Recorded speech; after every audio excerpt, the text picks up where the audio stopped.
And hello, everybody. How's everyone doing? Got a great show coming up today. We got Joey Simpson already on stage. Joey, I will say this. I noticed one thing about you. You are the 80s and 90s wrestling fan with all your avatars. Oh Uh, yeah, yeah. I like to change it up, and sometimes I'll find unique pictures or some that are just funny, and I like to change it up and even give people a little lesson sometimes when they ask. Let them oh, reminisce definitely. about their days as a kid watching it when they were growing up. A lot of us are 30s, 40s, 50s, and Hmm. so they might see some folks they remember. Oh, definitely. I'm thinking about well, Magnum TA. A wrestler Oh that, yeah, due to a horrible car accident, his career was cut very short. yeah. He was on track to be the NWA champion and Hmm. had that bad wreck, and he had a great feud with Tully Blanchard. They had amazing matches, lots Oh of blood gosh, spilled. yes. And right before the that wreck, he was feuding with Nicole. Oh, what's this guy's name? Nikita Koloff. Nikita Koloff. Yes.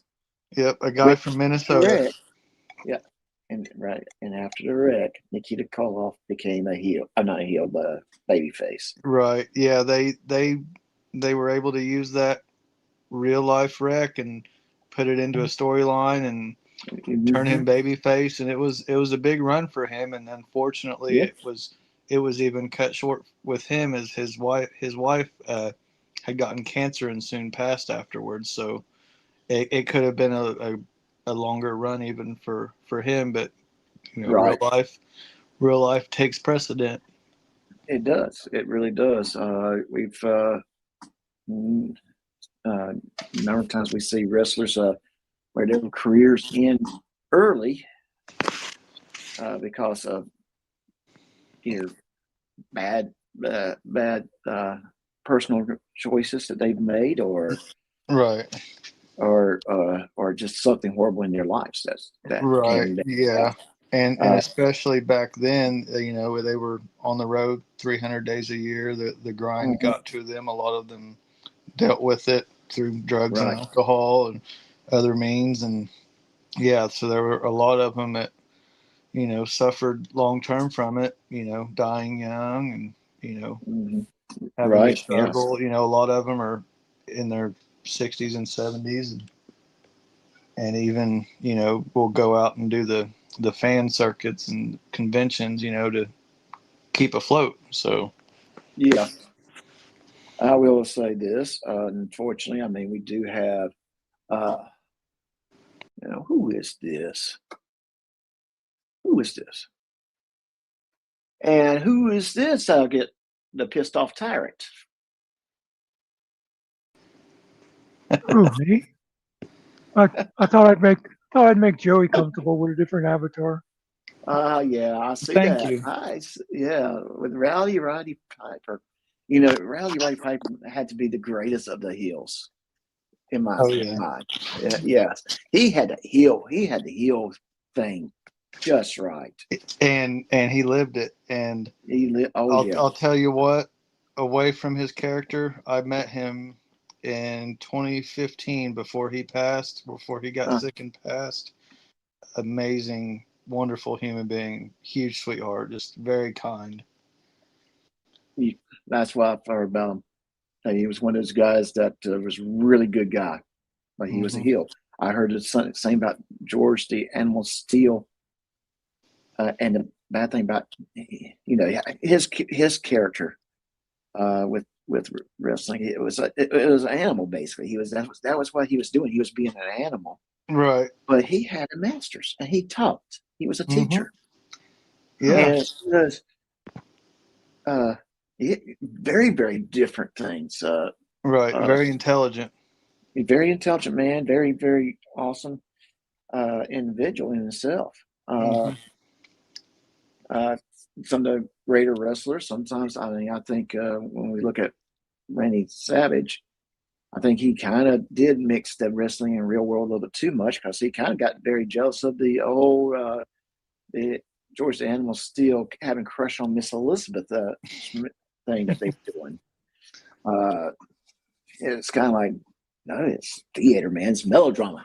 Right. Yeah. And some people know this, but he was a professional baseball player before he got into wrestling, and he was well known for whenever was in single A baseball, he'd hurt his arm, and Right. he had learned to pitch and hit with the opposite arm while that other one healed up, so he could keep playing. And that's something you don't see in someone that's already an established professional ball player. They're going to sit out and get healed up, and he took it a whole different direction. Whatever happened to Ricky the Steamboat? Ricky Steamboat? Yeah. He I think he still owns. He lives in Charlotte, North Carolina. Right.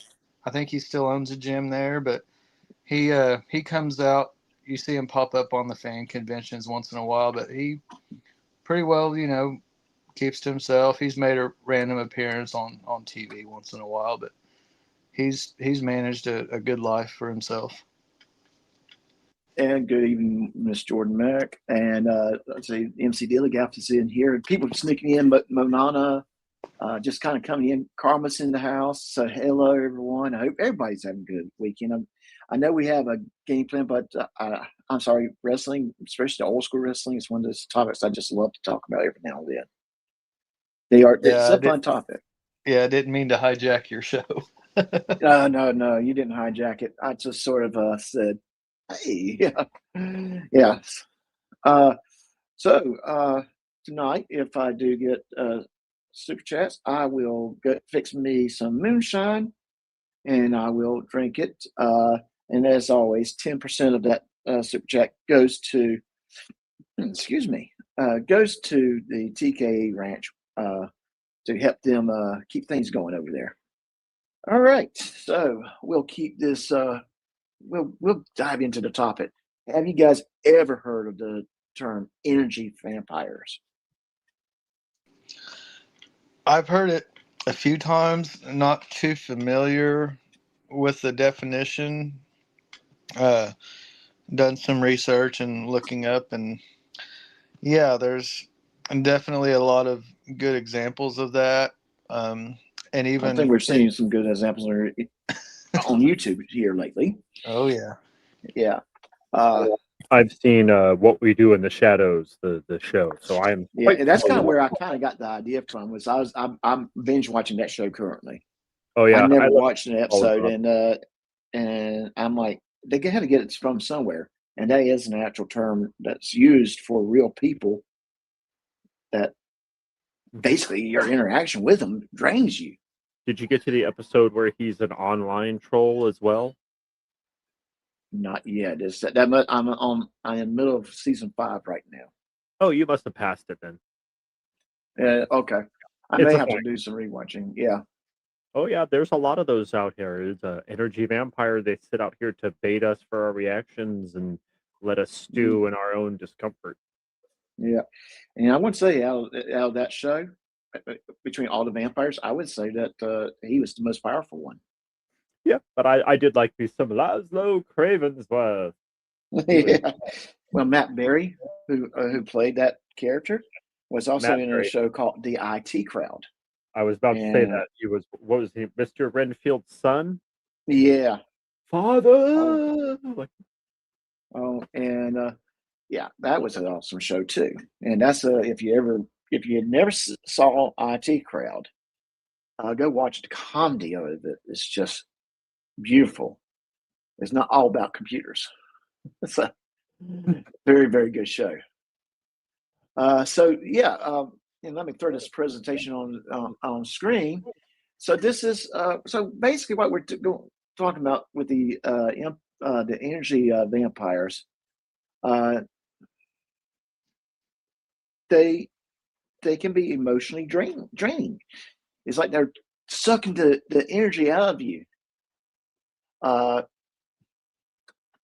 with their interactions with you.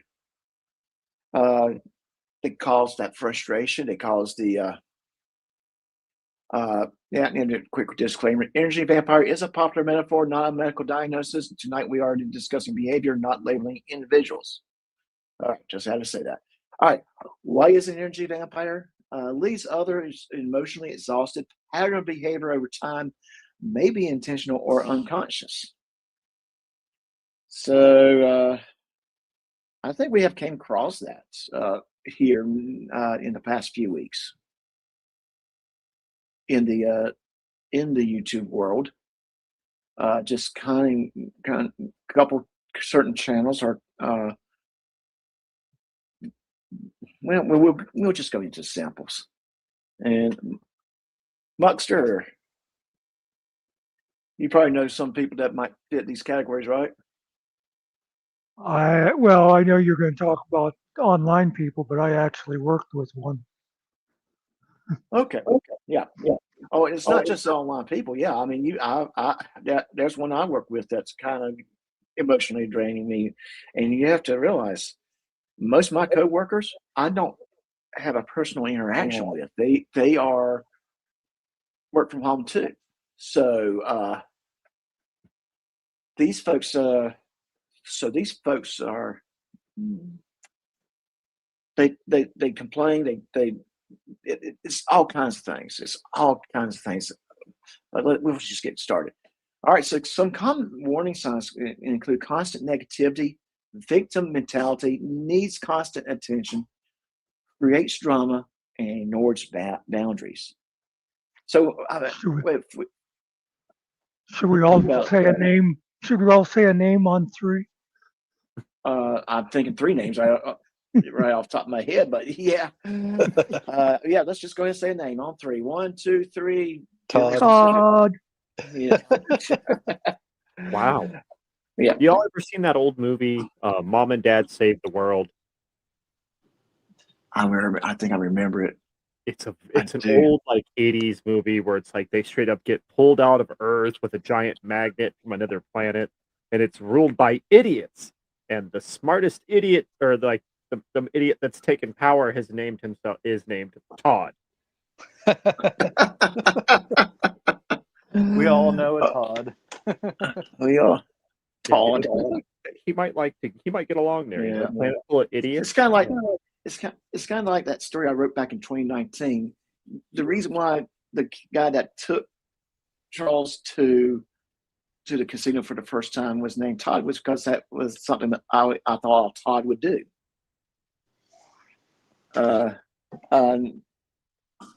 So, but of course, that was long before I ever heard of Journey Specific. So, okay, correction. Sorry, it's a 1992 film. Mom and Dad Saved the World. I want to say I remember that title. I just don't remember the film itself. Got John Lovett, Terry Garr, Jeffrey Jones, Wallace Shawn. So many good actors from the 90s. You're right. Oh, yes. So it's the constant negativity. It's like every time you watch the channel or you see that person or you're interacting with the person, they're negative. And we're seeing that constantly with the Journey Specific. We see it a lot with Chris Ryder. It's just like the negativity that's coming from that direction is just horrible. But then let's get into the victim mentality. I mean, what's one of the most common things we've seen from that channel? I'm being DDoS attack. Someone's hacking my internet. Someone's trying to keep my channel from being live. Right, excuses. Yeah, excuses. He's being the victim. He's being constantly attacked. Never mind anything he's doing. Right, yeah. He's constantly being perpetual victimhood. Yeah. And it needs constant attention. Well, I mean, I think Taipan kind of said it earlier before the show started. He's too concerned. Well, he streams 3 times a day. Yeah. And he's yes. Why do you stream 3 times a day? I've said it before. I'll say it again. Todd, stream less, but spend more time in prep, and your channel will grow. It's going to take work. That's all. Also look at the visual of his channel recently. since he got OBS, I guess. What do you Uh-huh. when you picture him any day? What do you see? Him in his As basement. right, and I mean, just look at our panel right now, and what's different about him? Oh, if this was his show, it'd be his big face Yep, on the screen, and everything else is small. yep. A lot of times you don't even realize he's got guests on there because all No, you see you is don't. him, and then you'll hear a Right. voice and go, "Where's that coming from?" It sounds like some sort of a Canadian idiot. Exactly. It's Oh my Or gosh, yes. it's or he's playing it's his good. magic. He's playing his magic game Yeah, while trying to carry on these conversations, and that to And I'm me sorry, that I need shows to. that you're not invested in the conversation. You're not invested in really Yeah. listening. You hear, but you don't listen. And Mr. Thomas is in the house, and he's trying to chime in there. Well, Oh, I was actually, I didn't want to interrupt, but I see that we got the American Dream Dusty Robes on panel. Yes, we do, Daddy. You and Live from Living Pillow, baby. Sapphire. Yo, You and sweet Sweet Sapphire. Sapphire. Sweet Sapphire. She took the money from the $1 Million Man, Daddy. And we also have Mr. Muckster on here. So I know you know. I don't think you've talked to to Muckster before. Actually, no. When I came in, I heard him mention that somebody had IBS. No, seriously, did he say IBS? I really thought he did because I was just getting on the panel and I put my earphones in. I heard BS. So I'm pretty sure he said IBS. You probably heard GS. Oh, it was when you Oh, mentioned his OBS. Uh, oh, he okay. he Yeah, uses the yeah. OBS platform. Sorry about OBS. that. Yeah. I misheard you. I'm sorry. Well, he probably has IBS as well. I'm sure. That's neither here nor there. Right. Oh yes, definitely. And I know what we're going to get ready to say. They do create drama, definitely. big time. Yeah, absolutely. Well, I don't think we need to go over that. And they definitely do ignore boundaries. Well, you want the So, perfect example of that. Just how good is DirectD in bed, and how big is his hog? well, when you also have stories of him going up to women in North Carolina and asking if they would like to see his uncircumcised penis. Mm. That literally should have Yeah, I got him think that's slapped in about. the face. Yeah. I don't know. I don't mind. I don't know how that's Yeah. not an assault charge because walking up to some women and asking them that question can lead you behind bars. Could lead you to jail. Giggles, whose naked pics you want to see? Please don't say Doc. Please do not say Doc. I No, told no, you no. I was young and I was going to school. I needed the money. Okay. Oh, yeah, I'm serious. I mean, she's sitting over here asking for naked pics. I don't know who she wants to see. Hey, college is not cheap. Those Yeah. those I think pictures was those are pictures of the professor on that brass poles in his basement. And Giggles says the big hogs. The big hogs. All right. So they're the constant complainers. Their talking points is every solution has another problem.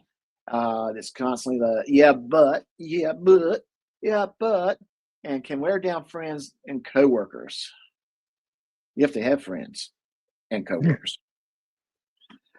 I did make a reference to a coworker, and yeah, it's the constant negativity, but this particular one, it's the negativity, not necessarily not constantly complaining, but just the negativity about certain things that's going on with the work. That's kind of driving you at the wall. But they complain, but I don't think they're as bad as this slide might present it. I mean, what do you guys think in your mind?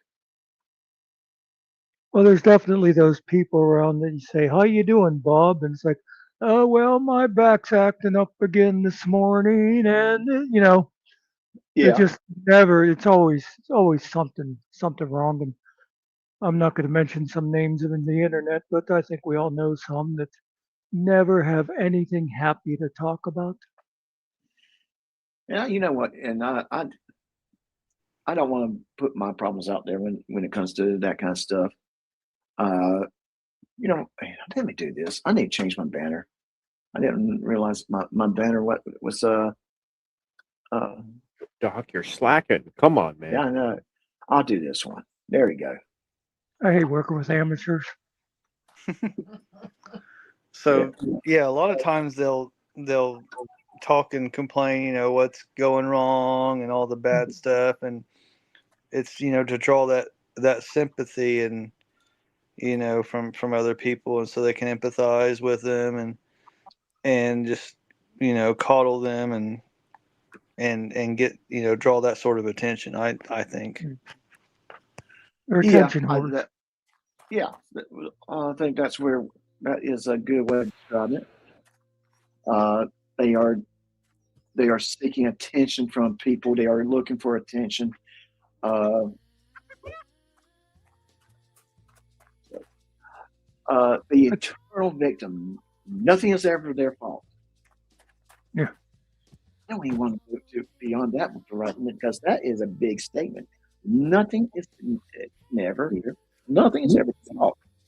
Right. They'll have an excuse for it, and they'll play the victim card and try to deflect any sort of responsibility that they've got. It was the bagels. It was the degenerates. It was the subversives. I didn't do anything wrong. Or the 73 people that have stabbed me in the back for no good reason. Yeah, but what did you do? Oh, I didn't do anything. Yeah. But somehow, for some odd reason, all these people turned their backs on me. Yeah. They're subversive. Although I'm also a great judge of character. Right, exactly. If it's such a great judge of character, why did so many people stab you in the back?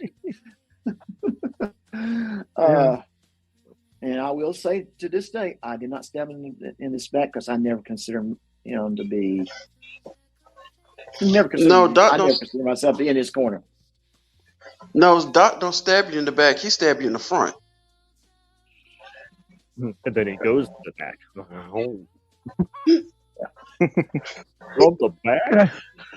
Could I tell you one of the best compliments I felt like I ever got? It's on that subject. A lot of times I would like say as a joke something like, "Oh no, I would never talk about Doc that way," to his face. You know what I mean? Yeah. And I said that to somebody the one time, and he said, "Muck, from what I know about you, you'd be more likely to say it to my face than you would behind my back." And I was like, thank you, exactly. Yeah. Right, you live across the country from me, probably, and I know little about you from the live streams, but you would probably say anything to people's faces. I don't think you don't strike me as someone who has many fucks to give, as you would say. No. And Froggerman, how you doing? It's good to see you. You have a link. I know I emailed it to you. Real quick, Project Mania, have you received any paperwork from Chrissy yet? Your name is going on the lawsuit. And Froggermania been staying there for 3 years now. He's still waiting. You've been staying there for 3 years. We're still waiting on it. Yeah, and we do have a 3-month membership. So Froggermania technically was not one of the first, but he was one of the first members. So thank you very much. And of course, since we did discuss wrestling, I'll play that one. Yep. That is total disrespect, baby, to the American dream. Yeah, no honor among thieves. I was there when Macho Man became Bonesaw in the good Spider-Man movie.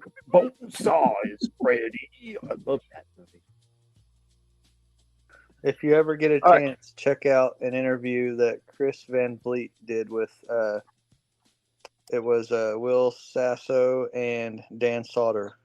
Very, very good interview. Very funny. Lots of laughs. I've seen clips of that one where they do like. Oh yeah, I've seen that.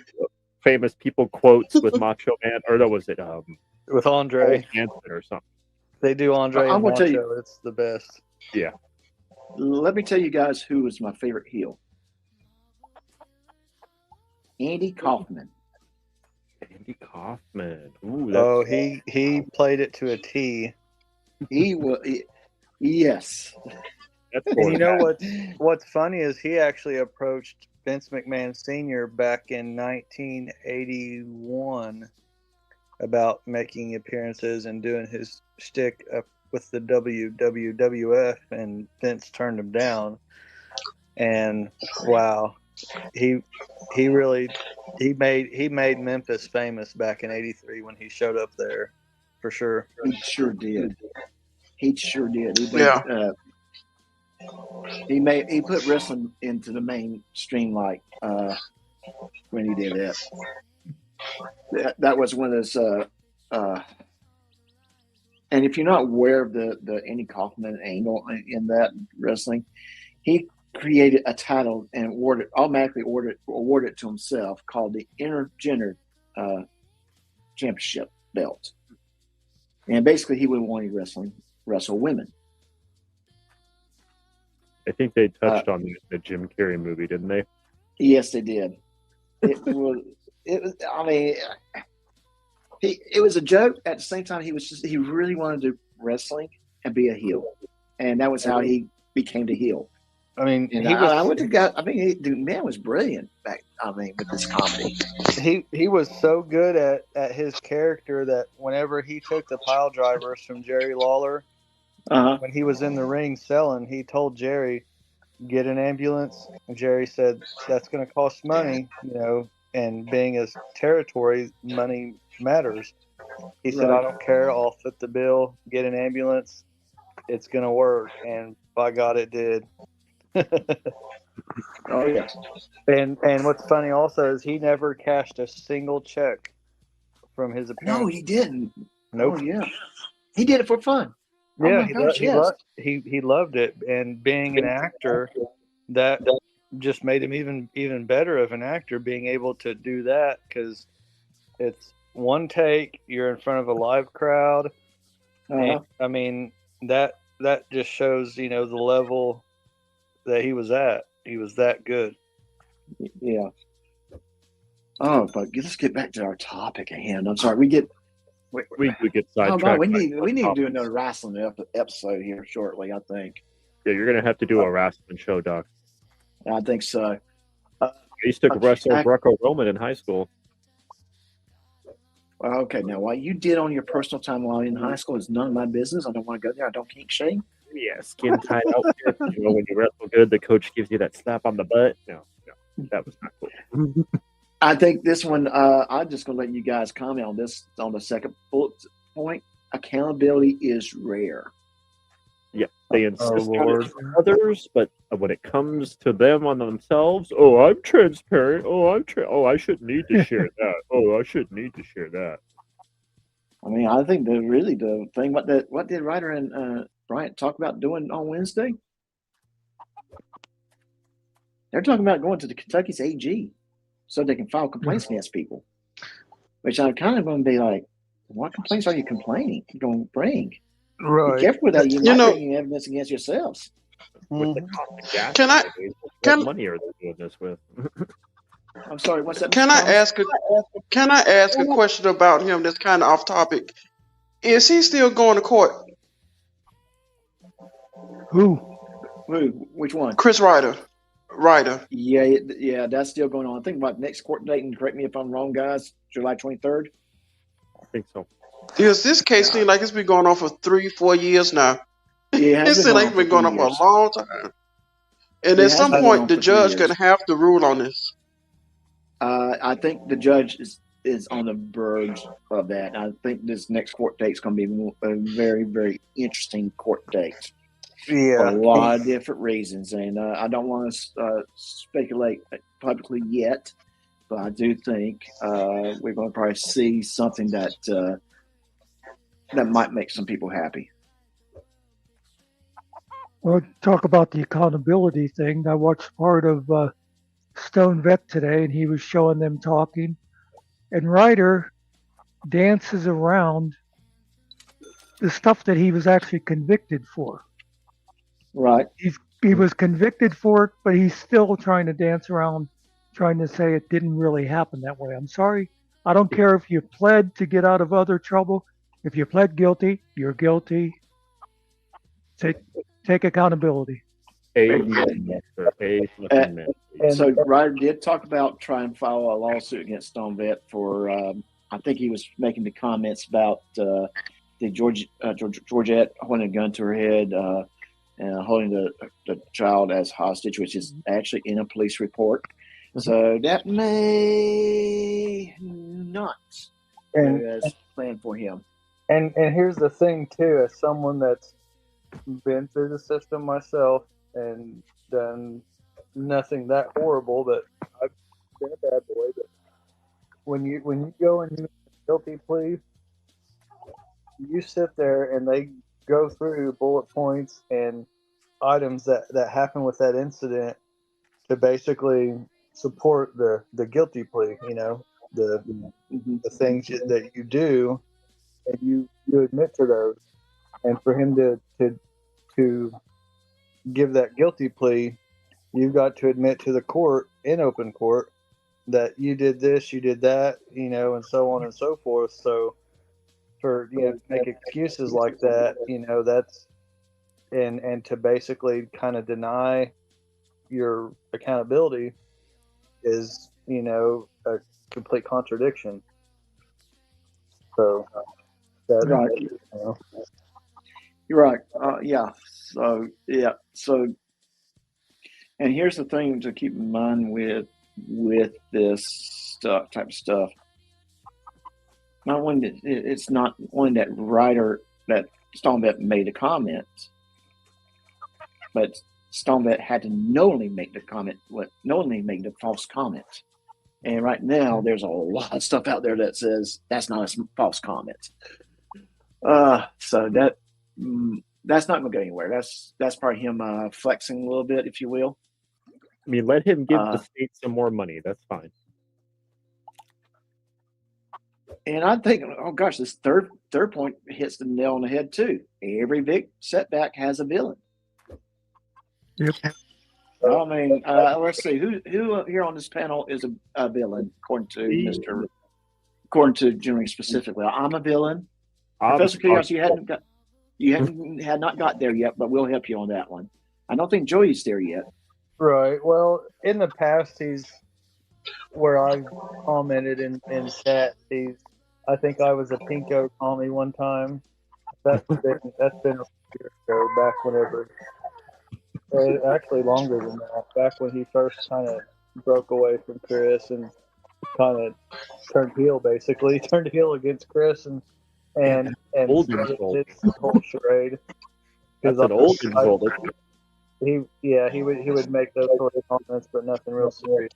But at the same time, most of the time he's live is while I'm at work, so it ain't like I'm got time to sit in there and comment and have any sort of back and forth banter with him. But I know Chris is butthurt that apparently I am on the bad side now. So what? No big deal. I'm a nobody. I'm not any better or bigger than anything else. So I mean, it goes to show you that, like, you and I, we have jobs where we work during the day, and we don't just have time to sit on the internet and talk and make drama and conference with our best friend who's on his front porch smoking in a blanket fort, chain smoking like a chimney. It's like we actually have to work to make a living. We don't beg others for our help and oh, can you help me with some groceries? Or, oh, can you help me pay this bill? They're gonna take it from me. Like, get a job. Right. Job. Go out and do the work. If being, a self-described contractor, you ought to be busy dealing with all that stuff. Right. Even if you have no international clients and someone's talked about you, you go to one of those other contractors in town. You say, "Hey, can I do some labor work for you?" And they'll put you on a crew. They'll put you on payroll. They'll give you a paycheck. You just keep your mouth shut and stay off the internet, and maybe you'll be able to hold that down. But Right. some people can't do that. And at the same time, if you're putting yourself out there and becoming a public figure like he technically has become, you've got to understand that there's some accountability with that. And a lot of employers or general contractors have morality clauses. They've got rules against, your conduct. And Kentucky and Indiana are both at-will employment states. And so if you're out there making an ass out of yourself, they're going to cut you loose. Yep. And those companies have, even if they're small, they usually have a social media team or an HR team that will search Facebook posts, YouTube, your name, your affiliated names, people that you list on your resumes. They'll list them to see the people you're associating with, just to get an idea of who they're hiring and who is going to represent that company. Right. Is that a bell? Exactly. I'm sorry? No, it sounded like I just heard a bell. I'm being a better hearing things than Todd right now. Yeah, he's hearing things there. Yeah. Oh, And I'm listening. I'm listening, but it seemed like I heard a bell. And you're absolutely right. If you're associating with people, with certain Guys, types I'll be of right people, back. Okay, on Facebook, that kind of thing. Yes, companies will find, especially during the hiring process.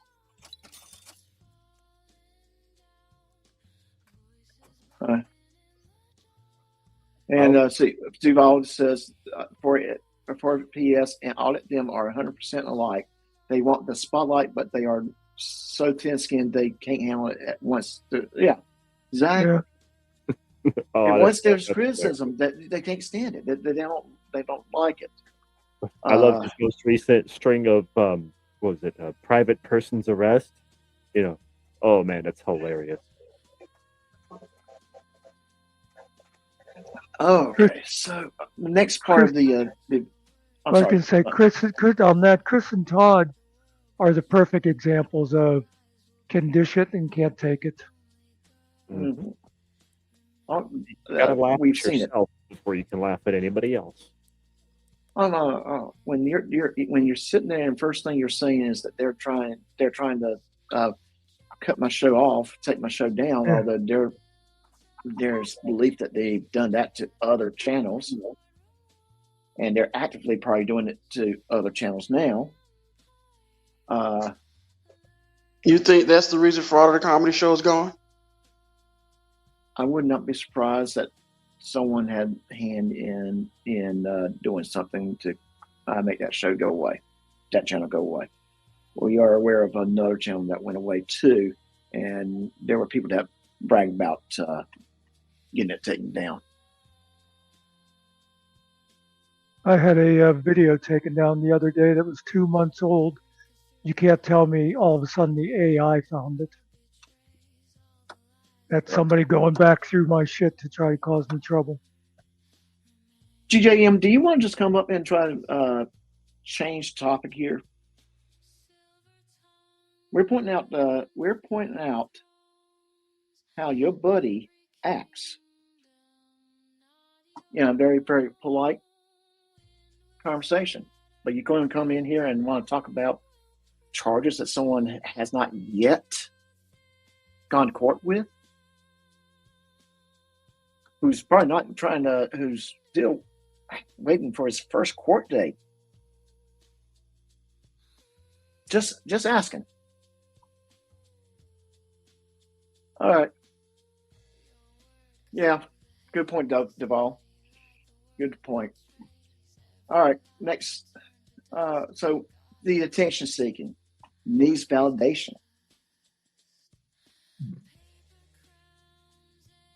I find that. Where do we start with that one? I don't think my chat's working.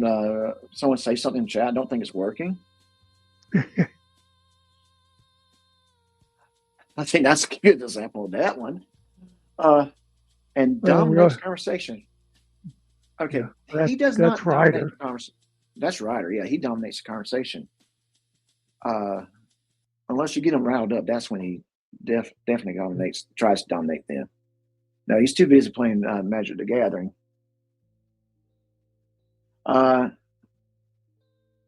May become upset when attention shifts. Mm-hmm. Well, how many times have we seen that? We've seen it good many times. So, yeah. A good example of that, and many of us knew it would happen, was how all of a sudden Killa became an enemy as soon as his channel got popular. You know, he was hanging out with GS. He decided to do his own thing, and GS was like, "Oh, this is great! This is great!" Then all of a sudden, he realized that people would rather watch Killa than him, and that's when Killa became a terrible person.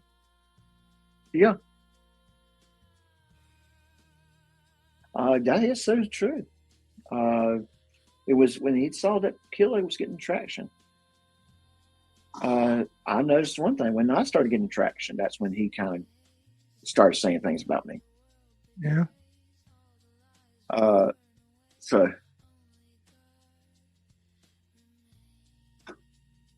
And wait. Doc, all you have to do is just let him talk, and that's all you need to know. Wait, and we do have a complaint. Facilities inspected Doc's plumbing and immediately called the EPA. 3 plumbers and 1 priest. Repairs remain scheduled. Okay. And we're talking about the basement, right, Rabbit? Rabbit, you might want to put a rush on the priest. I think Dog's been talking in tongues too, so you might want to put a rush on that one. Please. Yeah, definitely have to do that. Definitely got to do that. Definitely has to do that. Oh, but good to see you, Rabbit. Rabbit, I did text you this morning. Did you, if you don't mind, just kind of let me know what you think about the text when you get a moment. Okay. Dominates conversations that, well, we already said that. Well, that's them. Yeah, we're ready for the next slide, I think. The drama magnet. Every week brings a new crisis. What is the new crisis this week? Well, I guess the AR-15 thing is the new crisis, but I don't think he meant to bring that one up. No, he talked himself into that one because he was so paranoid about it. Secret was talking about something else, and he started defending the AR-15. Yeah. He had to say JJ like 15, 20 times, proclaiming his undying love. Yeah, I can't figure out why. I can't figure that one out. Conflict follows them. I kind of wonder too, like on the new crisis, in a way, this whole thing with DirectD and Sasha Heather, it's kind of like they're reflecting the crisis upon themselves. You know what I mean? It's like somebody else's thing, but they're bringing it in sort of, I don't know, I can't think of the right term. All I can think of is basking in the glory, which is a little sideways. But yeah, they're making themselves a part of somebody else's crisis because they didn't have their own at the moment. Okay. Sorry, I've been quiet. I demolished a bag of ranch chips. I got munchies. Right. So, maybe did we change slides all of a sudden? I just looked up and I thought that's not the right one. Yeah. Okay. All right. So the drama magnet, like I said, every week brings a new crisis. So yes, the Heather Rick D. Christopher Ruff thing. I think they're entering a area where they may not really want to be at, because I think that one can actually bite them in the rear. It's all with a he say she say type of situation. Yeah. Let's just say in most normal situations, both can probably be blamed for the issues. She's not totally innocent, near as he, in most situations. Yeah. There's a few exceptions. So a lot of times I know what it was, freaking cat. Conflict follows them.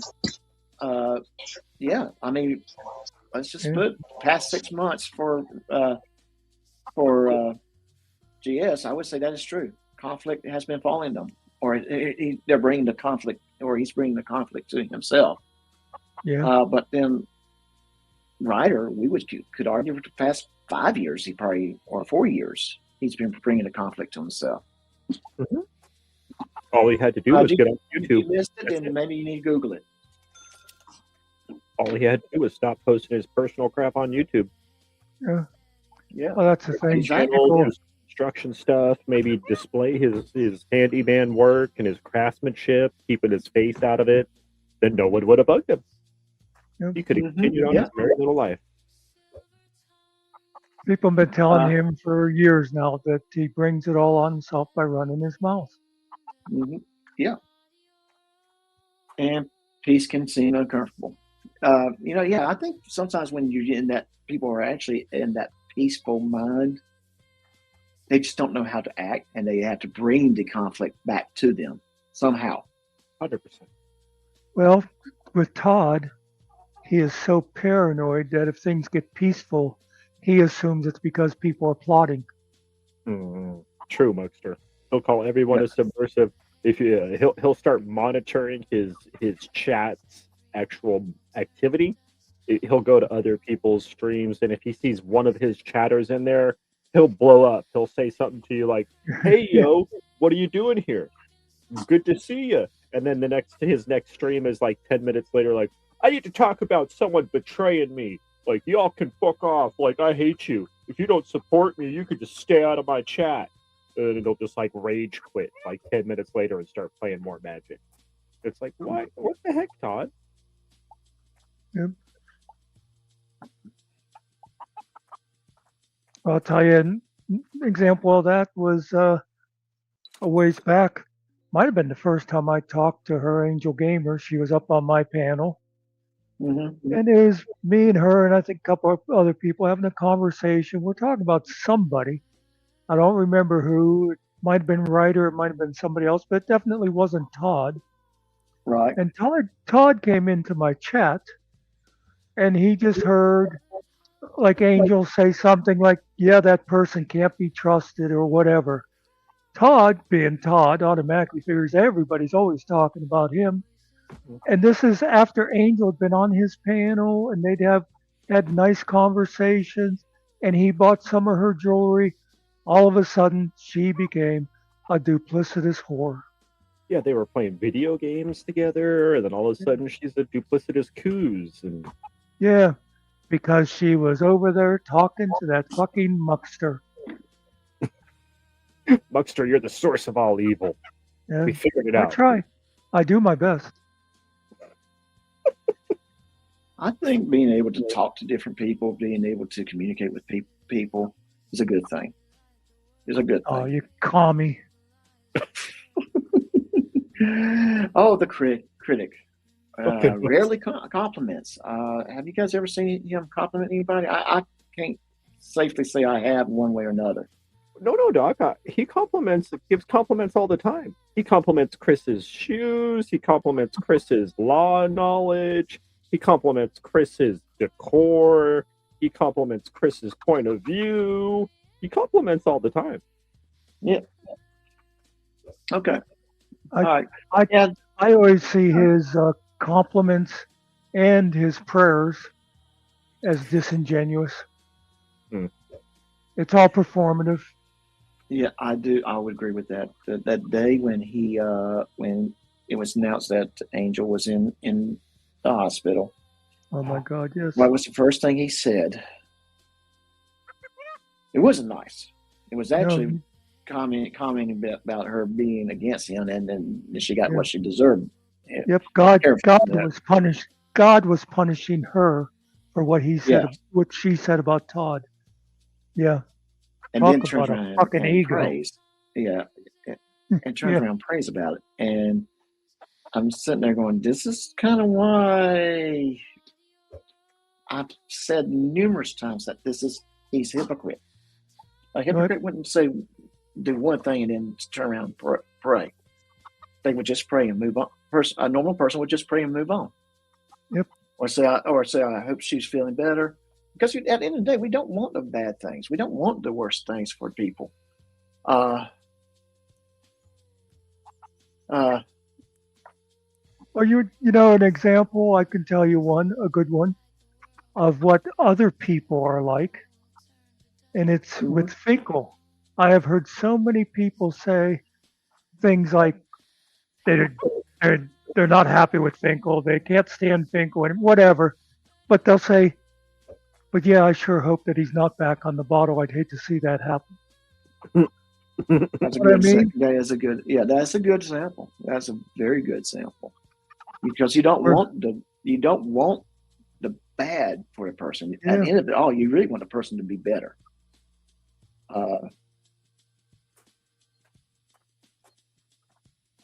I don't want anything bad happen to Todd. I don't want anything bad happen to Ryder. What I want is, at the end of the day, justice. But at the same time, I don't want them to be ill or sick or having something horrible happen to them.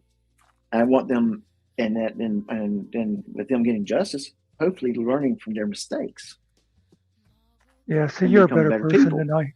You're a better person than I am. I tried to be a good person in general, but sometimes that's hard to do.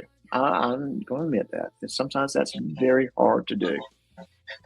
I have this thing that one day I saw Todd and Ryder making fun of Secret, which is fine. We all make fun of people, except they're making fun Yeah. of her job and talking about her pulling plugs and stuff. And all I could think is, I hope someday something happens to somebody you love and you need a hospice nurse, and see if you think this shit is funny anymore. Yeah. I could not do what Secret does for a living. Oh God, no! I've had personal experience with them in my life, and that's a special kind of a job. Yeah. So if her humor seems to be a little dark and crass, it has to be, because that's just the only way that she can get day by day. Let's not make this all about Secret. That was a good example, though. Yeah, it was a good example, but I always will say that I couldn't do what she does. Yeah. So yeah. They focus on flaws. Yeah. And I do think we can point out some characteristics where, yes, there's a focus on flaws in live streams, that kind of thing. Especially anyone that they don't care for. Well, yeah. Yeah. And we see that all the time. They'll overlook people that they feel are on their side. But if it's another example with Todd, I'm sure we've all heard him.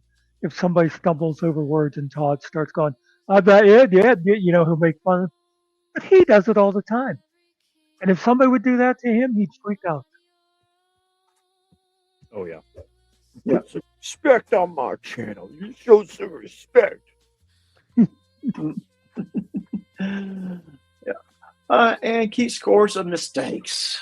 Oh, yeah. I say that with exasperation because you know what? Everybody makes mistakes. We all do. Uh, I know I made quite a few in my lifetime. Hopefully I learn from them. But we all make mistakes. But with the person that keeps the score and willing to bring it back up constantly, Yes. So you'll hear him bring up something from like 2 years ago. Yeah. Well, to be fair, I did kind of make that comment about the wanting to show people women is uncircumcised penis in North Carolina. But I think that's kind of one of those newer revelations that came out. And I mean, GJM, how do you feel about that? About a married man wanting to show his penis to women married women that he just met. How do you feel about that?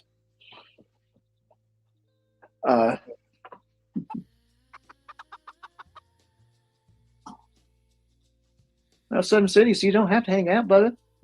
You can go somewhere else. Just be sure you hit the like button when you leave. I appreciate it. Thank you. Or the dislike button. Show your contempt. Hit the thumbs down. Still feeds the algorithm. Yep. The guilt tripper uses the obligations instead of honest communications. I think that's kind of a good one because I mean, the whole goes back to that chat thing. I saw so and so in my chat, in someone else's chat while I was live.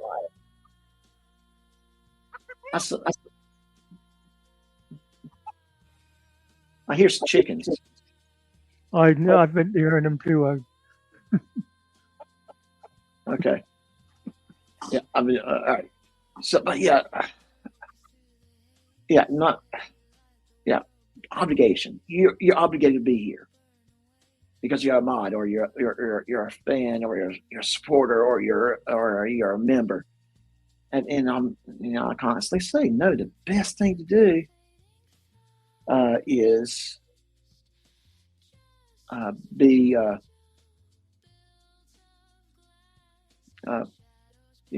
you communicate with people, find out what they like.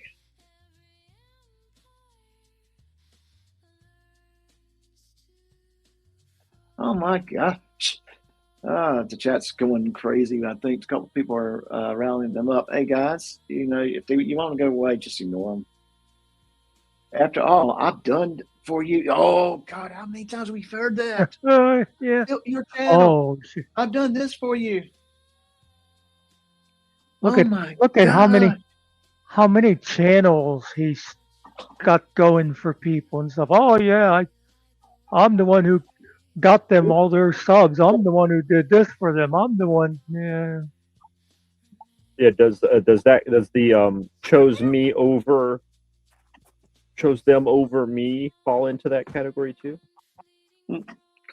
Yeah, I think that can fall in that category very quickly. That'd be with the obligation thing for sure. Mm-hmm. I did so much for them, and now look. Yeah. Mm-hmm. All right. Yeah, I gave her a wrench here, and now I see her over there at Stone Vets. Mm-hmm. Yeah.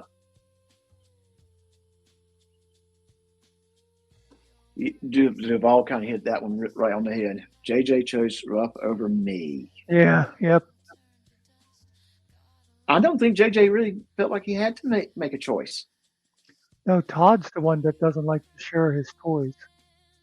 And I say it's like his friends too. He, that's what really started a lot of the trouble with me and Finkel, besides finding out who Finkel really was. But Todd was whispering in his ear because he had to get me out of the way so he could have Finkel all to himself. And that's the same thing with JJ. He couldn't stand to think JJ would also be friends with Ruff because he was his good, close buddy. It's like, because Todd's never had friends in his life and doesn't know what it's like. So what are you sorry about? Then I didn't see anything that upset me. Do y'all know what he feels? Twiggy should just be sorry for general reasons. He should just always be apologizing. Well, I do know when Todd came in picture, he was a Ryder supporter, and Ryder was giving JJ a lot of grief. And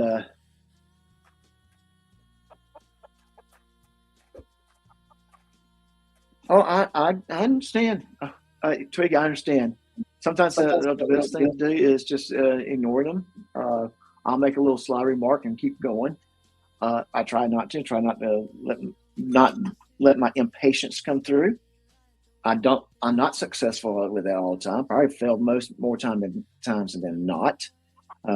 But yeah, but it's okay.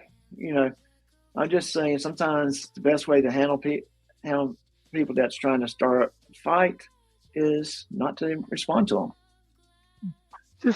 Just try to be like me. Always stay calm and polite. Mm-hmm. Yeah. Try to stay calm and polite. Try to. Never raise your voice. I try to stay calm and polite, and then fail after 2 minutes. Okay. Try not to say things, like Jism is a stupid Canadian piece of crap who talks out his ass all the time. That doesn't add anything to the conversation when you do things like that. No. Yeah. They were still on. Yeah. So possible causes: poor coping skills. Oh, can I insert one thing? Because I don't know how good you are at this. Are you keeping track of your backstage? Because people keep dropping off. I want to make sure nobody's sitting down there waiting for you to bring them back up. I do keep. Yeah. There's a certain gentleman that tends to forget about that. I do try to keep an eye on it. Okay. Yes. We were not letting Swag up though. Well, Swag will not be here.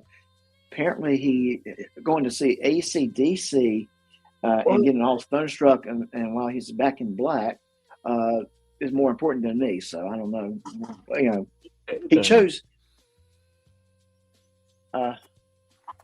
He chose AC/DC over me.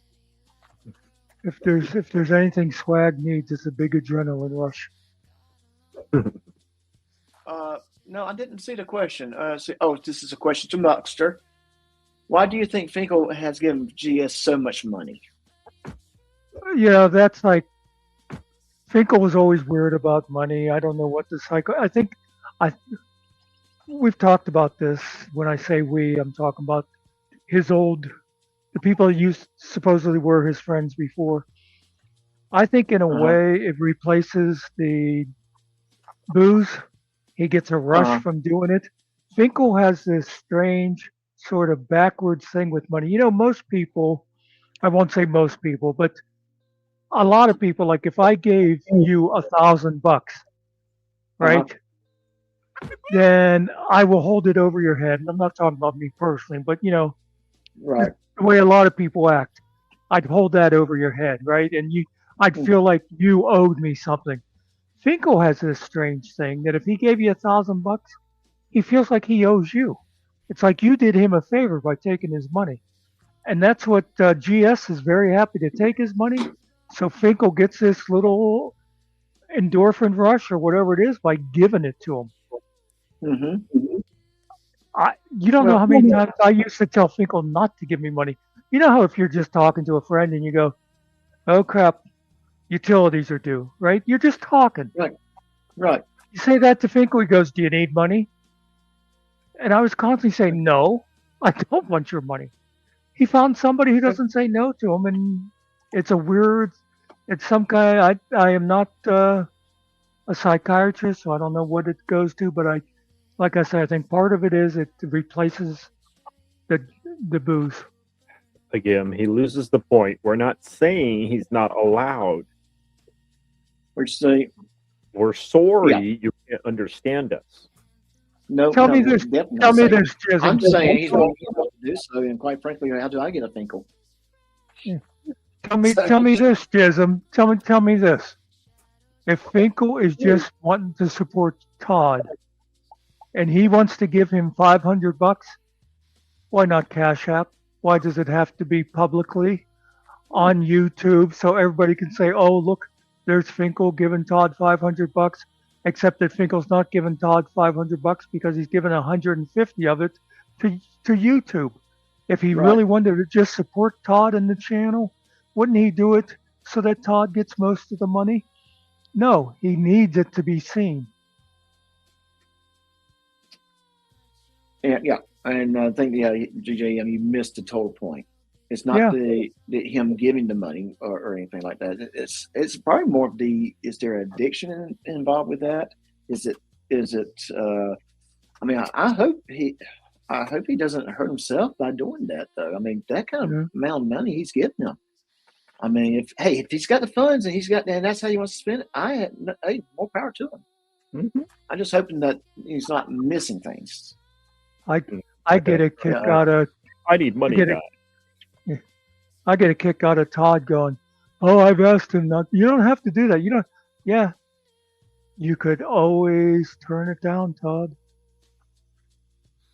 Yeah. Send that money right back to Cash App. Yeah, I'm just yeah. So GJM, I understand what you're trying to say, and yes, it does. It does. Sometimes it might help encourage people to donate. I want this. I do this for fun. Yes, a little bit I get. It helps me support my channel. I've actually addressed that before in conversations, though. That's a perfectly valid thing to say you're trying to goose other people into giving. You could do that with $10 or $20. Yeah, exactly. $2. Yeah, exactly. Yeah, send $5. Yeah, you can come in with yourself and donate $5 to yourself to kind of get that thing going. So yeah, I understand where he's coming from with that, but again, it doesn't always work, and you cannot be upset when it doesn't work. All right, yeah, all right. So we can kind of agree what we're saying to some degree there, GJM. Okay, so why does this happen? Poor coping skills. I do think we do have a lot of lack of coping skills there from what I've observed. Yeah. What your 2 cents on that one? I agree with it. Yeah. I agree with that one. I think you need one more bullet point, though. You need lack of empathy. I would. You know what? You're absolutely right. There's definitely a lack of empathy. It seems like he cannot relate to what other people are going through. Mm-hmm. It's stress or trauma. I will say this. I think the new stress of the AR-15 is actually eating them up a little bit.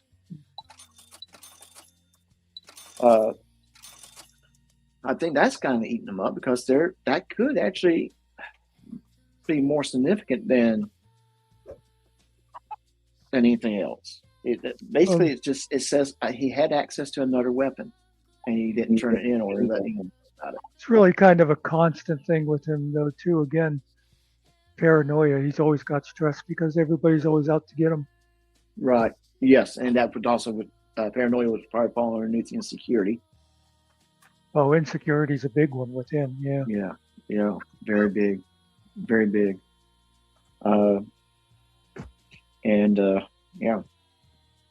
he has. I don't know how many times we might say something to him like, it wasn't not that long ago. I said, Todd, spend a little bit more time.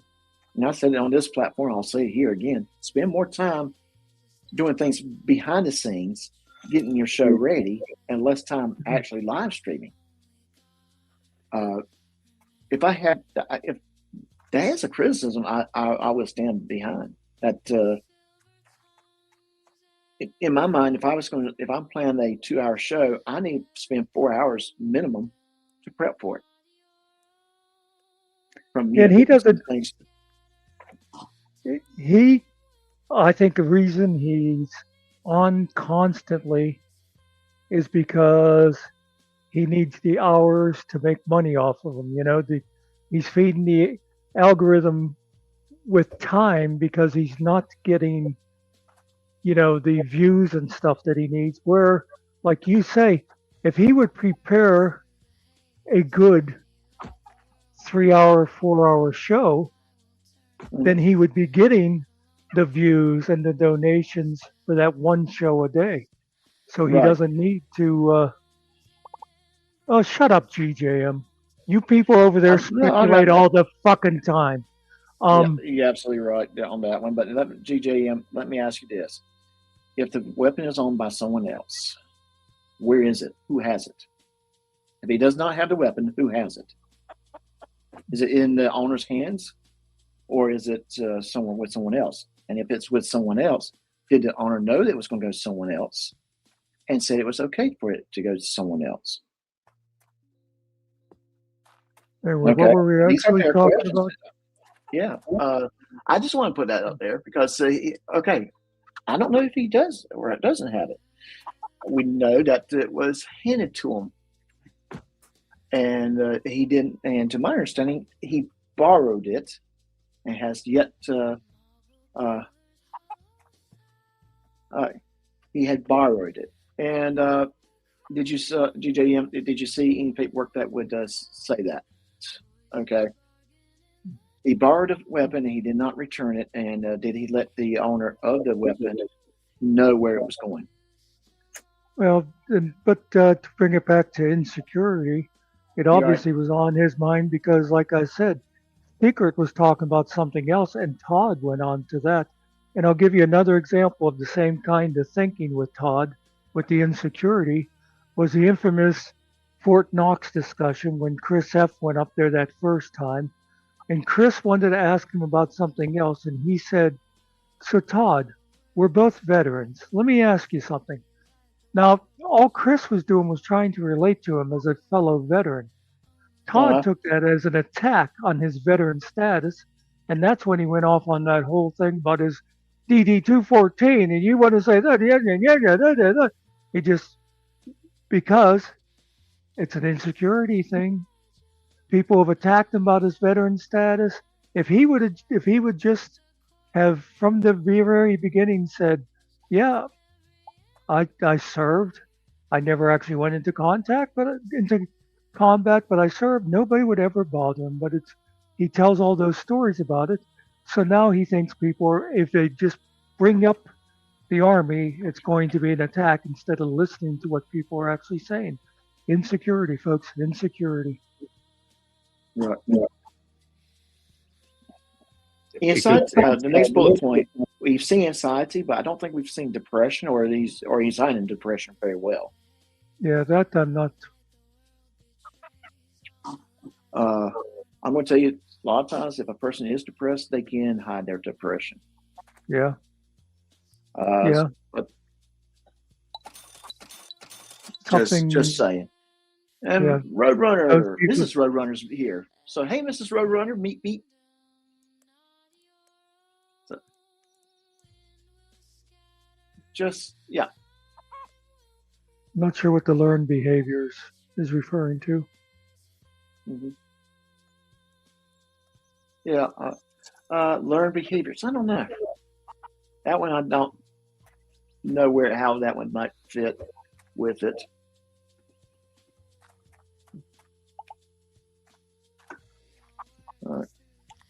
All right. How it affects you? It creates emotionally exhaustion. I would say yes. I mean, you ever watched a show and afterwards you just feel exhausted?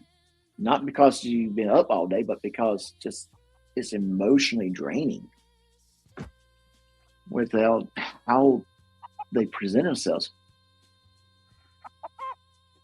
Well, I will say I don't think I get that from watching, but I can certainly get it from joining a panel and becoming exhausted with trying to deal with idiots. Mhm. Present company accepted. The irritability, and yes, we've seen the irritability. The anxiety. Yeah, I do feel anxious a lot of times that after viewing the channel, after dealing with those type of people in person, not just what we see online, but real world people that act this way. And relief after leaving the interaction. Well, I think that's true too. let me tell you a real life thing about this instead of making it all about YouTube. When I first started at the library, I had a boss. I later became the boss, but that's beside the point. I had this boss, and I won't go through all her little picadillos and stuff, but she went on a 30-day vacation. And I didn't even realize it myself, but about a week later, a friend of mine said, you just seem like so much better and happy. And I hadn't realized it myself, but I physically felt like lighter. Like they talk about a weight on your shoulders. And I thought, oh my God, you're right. Because I don't have, and that was, at the time I didn't call it this, but she was an energy vampire. She was just sucking the energy out of me. And I didn't realize it till my friend pointed it out. And then I looked at myself and was like, yeah, wow, I would much rather be like this, Anyway. Yeah. So, yep. It's so true. It's like you don't realize how toxic that relationship is until there's a little bit of separation. Yeah. And then you realize, oh my God, this person's not good for me. Never was good to me. And I just say it's always very helpful for somebody to tell you that there's nothing that they have worth saying. Mm-hmm. So, and this is probably not as true. This is more in real life truth, but we could probably translate some things so the healthy boundaries. We have to learn to say no to the ones that's in our lives in real lives. Just have to be able to say no to them. Limit their emotional dumping and protect your own well-being. And sometimes that just means for us in the YouTube sense, don't go watch them.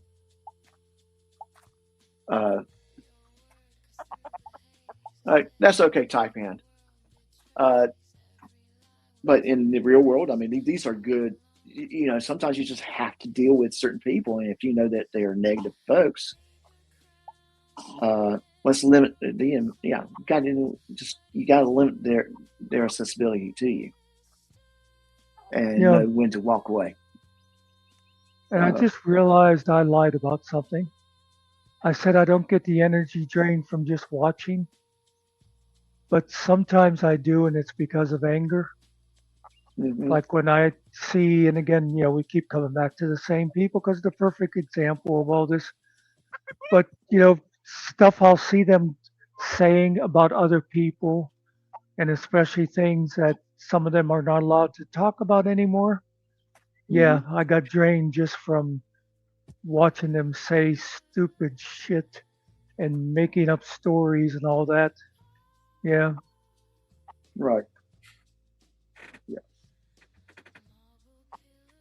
Support versus enabling. Help someone is healthy. Sacrificing your own emotional health, it definitely is not. Yeah, we want to help people. I think we do that all the time.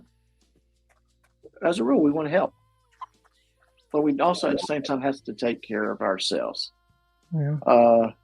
And this is, let's not even focus on one individual or a group of people, just in general. This is a good rule of life. Help others, but remember to take care of yourself first. It kind of goes into, I think, an analogy of what are you supposed to do if you're in an airplane and the oxygen masks drop? Exactly. You're supposed to put the mask on yours yourself. on. Yep, before you help anyone else. Yep. Right. I'll give you why? another. Because you can't help anyone else if you passed out. I'll give you another example. Anybody who's ever been involved with emergency services, they always tell you, don't make two victims. Like don't risk. Don't get yourself stuck under the burning ceiling trying to save somebody else. Basically, that sort of thing. It does no good to have two people now in trouble. Right. And yeah.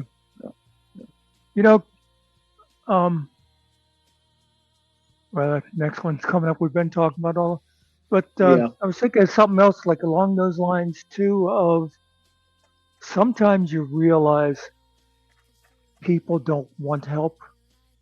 Right. Like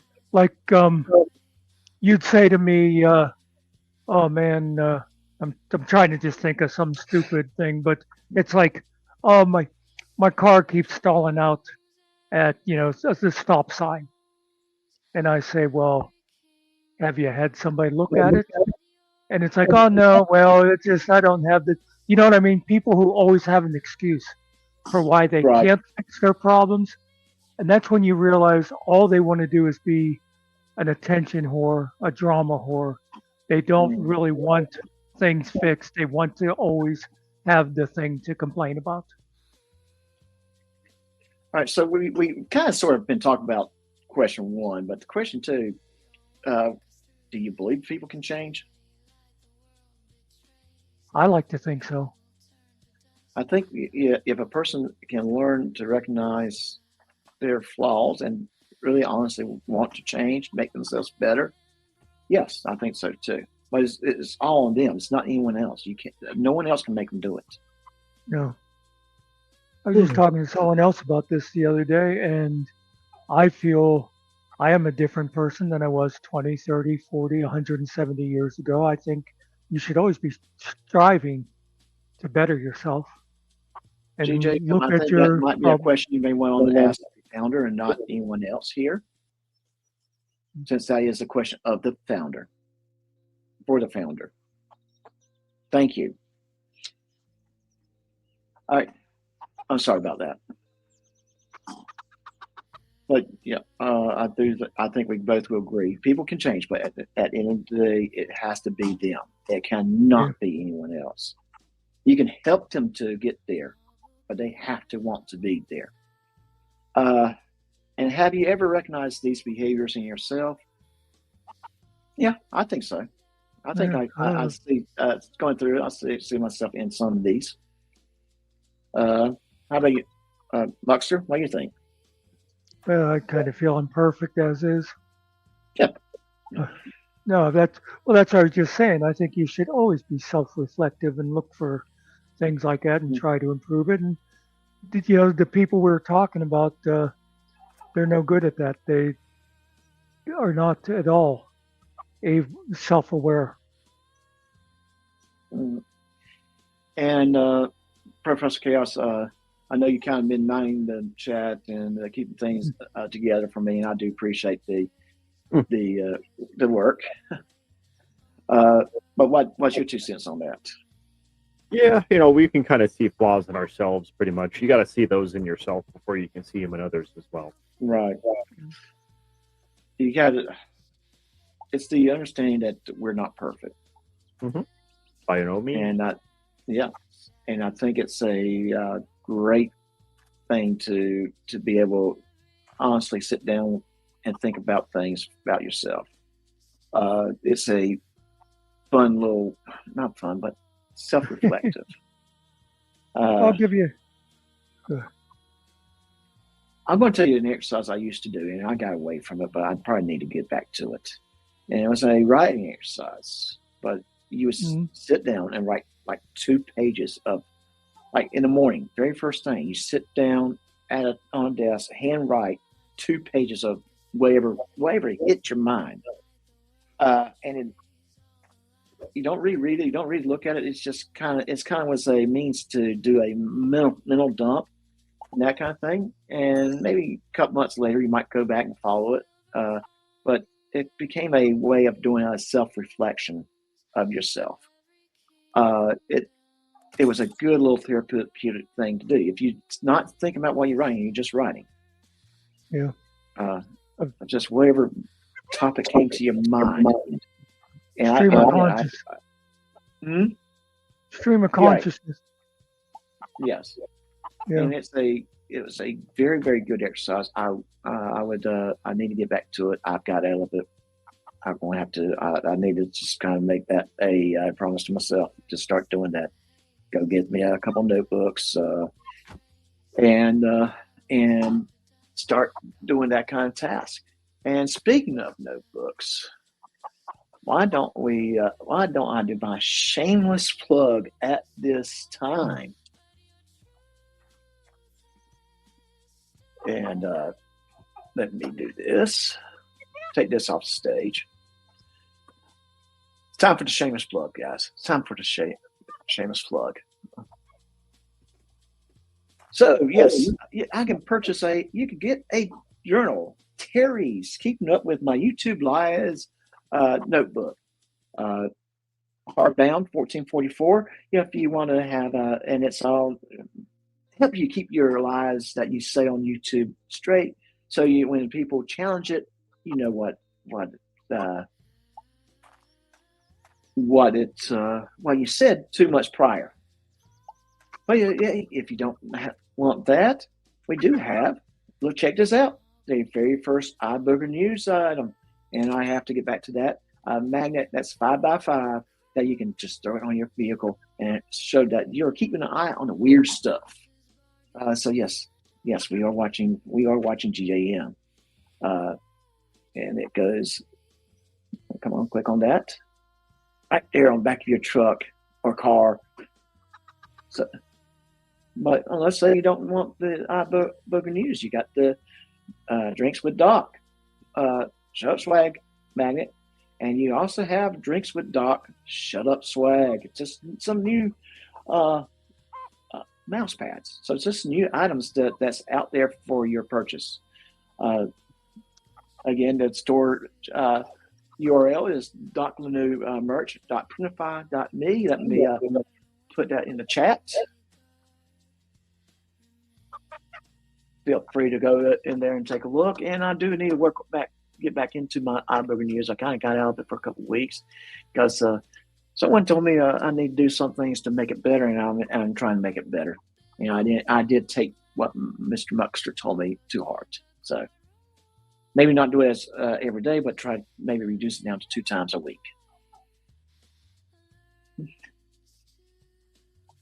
And you weren't seeing it. Thank you. I hate when I do that. I was going to ask if you were under the impression you were showing the stuff you were talking about. Yeah, I'm sorry. Here it is. Let me show the iBooger News since that's new. I have not shown. So there's the iBooger News. I saw that Janet said it and then retracted the statement. So Janet, I do appreciate that. I make a boo-boo. I hate it when I do that. But ain't that cool? What do you think, Buckster? Yeah, I like it. Yeah. I think everybody that was on panel tonight should get one as a prize just for being here. Well, I'll tell you what, that will be a prize for the first game night. That will be a prize for that's gonna be a prize for the first game night. Cool. You'll get you'll get I'm probably gonna have 2 prizes. One for the Drinks with Doc Shut Up Swag magnet, and one for the iBooger News. I don't get the Shut Up Swag thing. And where does that come from? Is that some sort of inside joke? That kind of came from Secret herself, and we just kind of made it into a joke with it. Do you have any idea how many times I've said "Shut up, Swag"? I think a lot. I think that everyone kind of said "shut up, swag" at some point. And Janet, with 2 months membership, I love my jacket. It's very Janet. That I love my jacket too. I wear that. I get kind of cold sitting in here sometimes, so I do put it on when I'm working. So I do love my jacket too. So thank you, Janet. I'm glad you do like it. And Janet, you shall get. What the heck? We're talking about Shut Up Swag, and we know wherever he's at right this moment, he is talking. And where is that? GS freaking Christ! Shut the fuck up, Swag. No, I just thought of something that there could be something good happen tonight. Can you imagine if Swag yells at the stage enough to where he wears out his voice? Wouldn't that be great if he was totally unable to talk for like a couple of days? Do you think that he would not talk? He would try. Yeah, but if it's like this, it won't be nearly as bad. No, what would really be funny? My gosh. Just wish I knew some people, where we get the band to say, "Shut up, Swag." Yeah, would be. Get AC/DC say, "Shut up, Swag."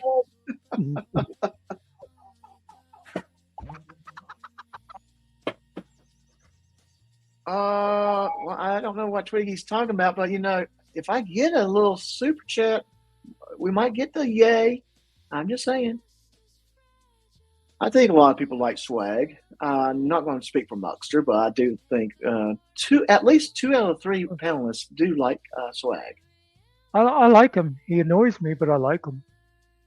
Yeah, okay. That is a fair statement. I can see how he can at times be annoying. But at the same time, I like him. He's a great guy. He really is. And I think, yeah. So we don't want to make it all about Swag. Go to his head.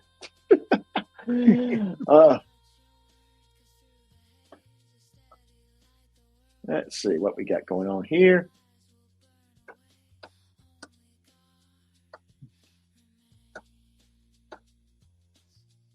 And you can bet that Todd will be streaming again in a few hours to complain about Doc. Okay. Yeah. Yeah. And you know what? And the whole time he'll be talking about original content. Yeah. Yeah. Did I play anybody else's content here? This live stream? No, I didn't. All right. But I think I got one more slide. So final thoughts, recognize patterns, show comparisons, compassion, set healthy boundaries, and choose relationships that recharge you. Oh, I know something I was going to mention that has to do with like the last thing about, self-examination and all that. Something I've said several times, and, I'm old, I'm allowed to repeat myself. But along those lines, people, a lot of people have childhood trauma. And I think a lot of the people we talk about, you can look at things and go, oh, well, this happened in their past and this happened. My thing is that is valid up to a certain point. If you're a 19-year-old girl and you're going, well, I'm like this because my mother never hugged me, whatever. But if you get to be 25 or older and you're still sitting around saying, yeah, I know I'm like this, but it's because of this. No, fuck you. You're an adult now. Grow up. You know you have the problem. Fix it. If you can't fix it yourself, go and talk to a professional and get it fixed. But you can't be a 50, 60-year-old guy and still blaming your problems on the fact that you had a rough childhood. I'm sorry. I'll go add that before you blame others, look at yourself. Honestly, look at yourself. Yeah. Yeah. At the end of the day, your happiness is not anyone else's responsibility.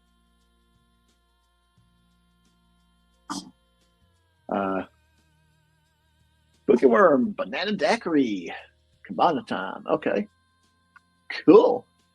Yeah. So,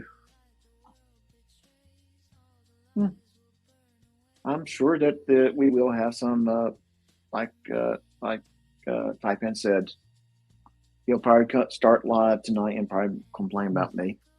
But when I started, how did I get into this? I started watching the show, What We Do in the Shadows, which is a sitcom involving vampires. And one of the vampires is an energy vampire. He's just that, and he's kind of the annoying guy you have at the office. And he draws on that energy that he gets by annoying people. So in the show, they are actual vampires. They are actual vampires, Okay. including the energy vampire. But he looks like a normal guy. He doesn't behave like vampires. I say normal guy. You can probably say he's kind of geeky and nerdy looking. Why he does, at first, when I first saw the first episode, I thought he was actually a regular person, but he called himself an energy vampire because of all the stuff he was doing. But no, there's scenes where his eyes would start glowing when he actually gets a lot of energy from people. Yeah. Yeah. Yeah. I've read books with that sort of, that theme. I didn't know, like in the show, if we were talking like now, like as a psychological thing. I didn't know they were actual vampires. You know what, Twiggy? Thank you, Twiggy. Thank you for saying that. You're absolutely right. I don't think they've done a lot to me, and you know what? I'm trying to be a better person. If I fail, I do apologize, but I do try. I bring guys like Muxter to be the petty ones for me.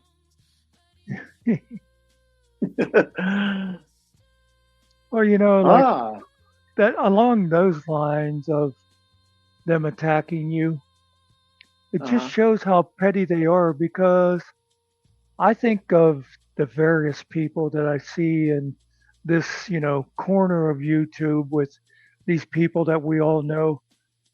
You're like sort of the least, what's the word I want? I don't want to say offensive, but I mean, you don't go after them nearly as roughly as a lot of the rest of us. You know what I mean?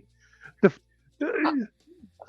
fact that they just can't stand your little bit of criticism or pointing things out just shows how weak and insecure they are.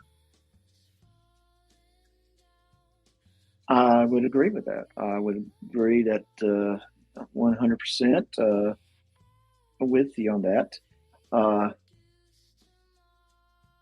Because, I mean, I love it when the writer said, I don't know what I ever did to him. Do you want me to make a list here, writer? Let me tell you. You had your boy, Terrence Beware, go on his channel and say that, imply that I was doing horrible things to children. Mm. And you wondered, you wondered that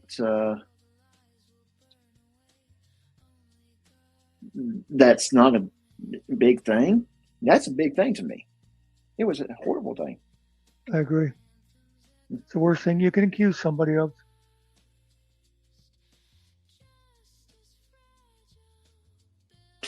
Okay, Twiggy, you can't hear me? Seriously? Can you guys hear me okay? What's that? Can you hear me okay? Twiggy says he can't hear me. I can't. That's like the oldest fucking joke in the world, and you fell for it. I fell for it. Okay. All right, Twiggy, you got me. Twiggy, you got me. Okay. All right, Twiggy got me. I hadn't even started drinking yet tonight, so. All right. Twiggy, you want the internet tonight.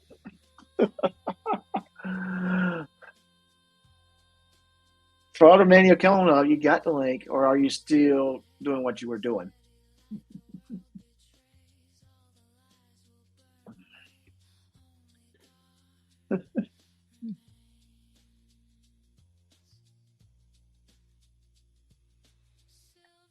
Okay, all right. Driving the missus. That's cool. I understand. But yeah, that's kind of what I was thinking about. Is I've never really done anything to Todd. Todd came in here and the one night that Secret was on my panel. She was reading the actual coroner's report from Lions One's death. Yeah. And he did not like that. And finally, I just said what I thought of him. You are a hypocrite. And I don't think he liked that too much. He likes to consider himself an investigator and objective, and he's anything but. Him and Chris are the definition of confirmation bias. Mm-hmm. They decide what the truth is, and they look for facts to back themselves up.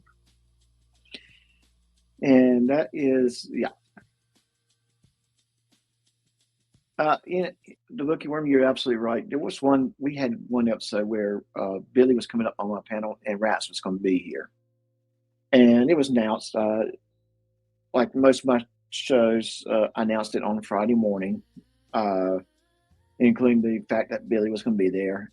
And so I don't think I said anything about Rats and, time, all that kind of stuff.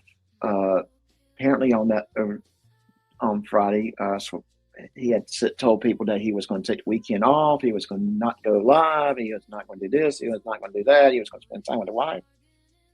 I don't know. I wasn't there. Wasn't paying attention to him. But apparently Swag saw it. And 10 minutes before I went live, GS went live on that particular weekend. And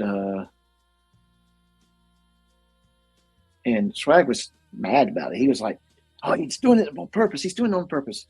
And at the time, I was like, "Swag, no, I doubt that. My channel's not that big. He's not trying to sabotage me." Since then, I changed my opinion on that. I think he really was at that point because I was starting to get a little traction at that time.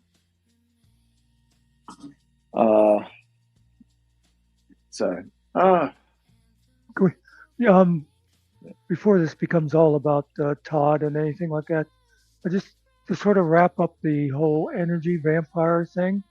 Can you hold that thought for 1 second, please? Go gurgle some more meth, bitch! All right. Just how to do that.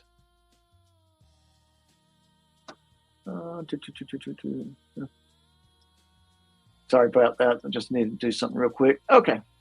Take care of. All right. So, yeah. Certain individual came in, and of course, my rule with him is I play that clip and just go ahead and automatically remove them. All right. Go ahead, Muckster. No, fuck it. I was trying to make it a actual point, a serious point, but it had to take a backseat to bullshit, so never mind. All right. I'm sorry about that. But bullshit did walk in at that time too, so. Yeah, but I thought you wanted to have a real discussion. I do, but sometimes I have to do business. All right, so, but please make your point. No, I'll see you later. All right. Well, I won't say anything negative about that, but yeah. Professor Chaos, you still there? Yep, I'm here. Okay. Yeah, I'm sorry, it's my show, but every now and then I do have to do things that I will maintain on my channel. So, and I was polite with my interruption. So that's all I'm going to say. All right. Is there anything you want to add there? No, it's been a good Saturday. You made some good points, and we've made some good points about a certain individual. Yeah, and not just in an individual. I think just in certain type of personalities in general too.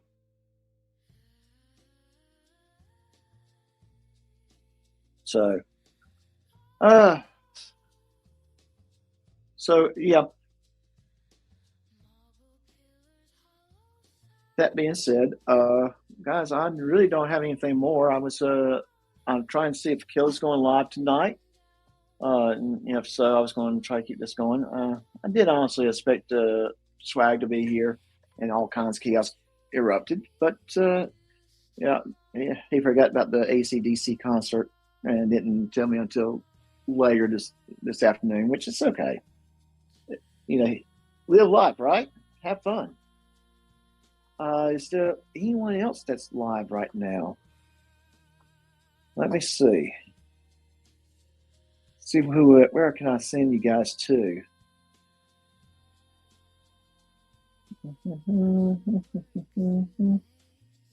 Let me see where I can send you guys to. Well, it looks like K-Far's live. Is he live? Well, don't we raid K-Far? So we'll do that. All right, so we'll do a K-Far raid. Give me a second. Let me get that set up. Yes, let's raid K-Far. He's a good guy. Yeah. All right. And give you one moment, guys. I do apologize.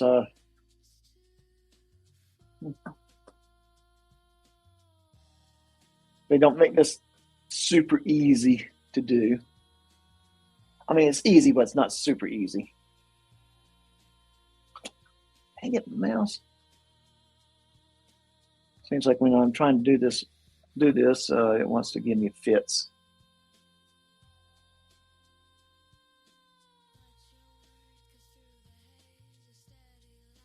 All right.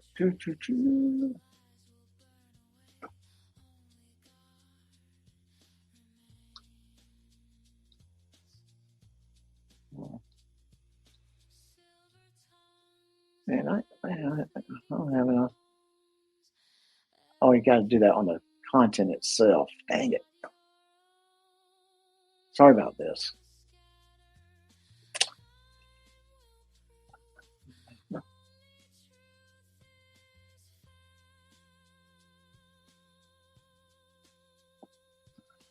Yeah, here we go.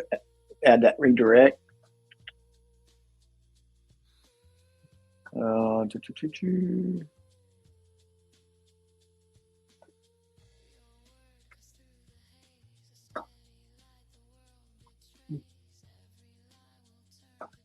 There we go. That's been added. All right, so I'll go ahead and hit the end button, and we'll go.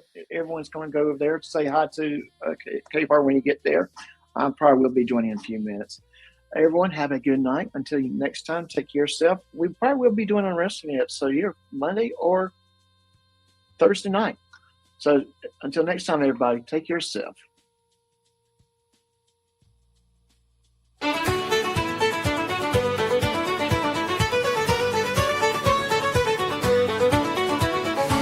Well, the night's grown quiet, the story's all told. The fire's burning down to embers and gold.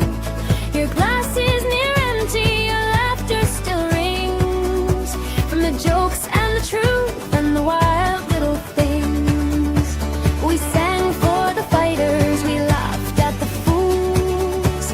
We bend just a bit, but we don't break the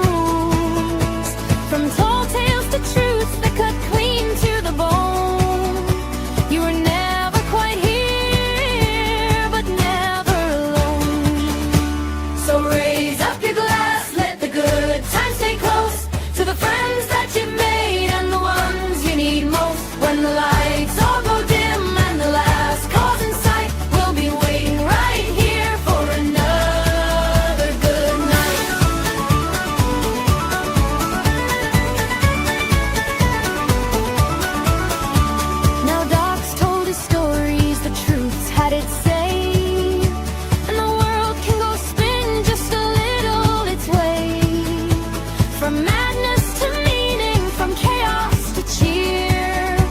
There's always a seed and a story right here. So wherever you wander, wherever you roam, may you find a good fire and call it your home. And remember these words as you walk out the door. Until next time, take care of yourself. So raise up your glass, don't be facing the night with a heart that's too heavy or dimming your light. 'Cause the stories ain't over, they're just getting rest. And the next one might just be the bar.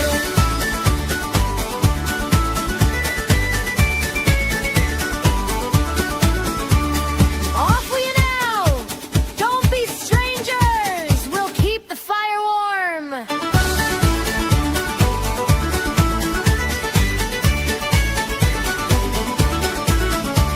So raise up your glass, let the good times stay close to the friends that you've made and the ones you need most. When the lights all go dim and the last call's in sight, we'll be waiting right here for another nut.